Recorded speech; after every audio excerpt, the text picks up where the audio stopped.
فرشتے تے بے شمار موجود نے، لیکن 80,000 ایسا فرشتہ موجود ہے جیڑا انہاں لوگاں واسطے دعا کردا ہے۔ محبوب پیغمبر نے فرمایا جیڑا دنیا دے اندر ابو بکر اور عمر دی شان نو بیان کرنے والا ہے۔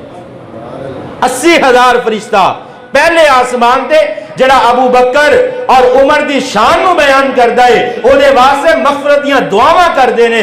پھر محبوب پیغمبر نے فرمایا دوسرے آسمان تے 80,000 او فرشتہ موجود ہے جڑا عمر اور ابو بکر دی شان دے اندر گستاخی کرے، او دے واسطے ساری زندگی بدعا کر دے۔ حضرت عمر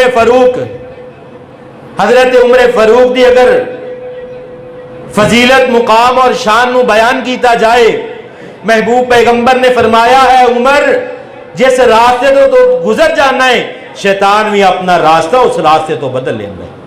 اور آج بھی جس جگہ دے عمر دا نام لکھیا ہوئے گا رضی اللہ تعالیٰ عنہ، اس جگہ تو شیطان دور بھاگ جاندہ ہے۔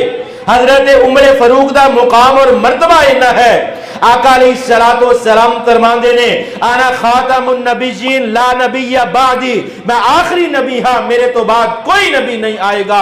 آقا علیہ السلام فرماندے نے اگر نبوت دی گنجائش ہوں دی کہ اللہ پاک میرے تو بعد عمر نو اپنا نبی منتخب کر دے۔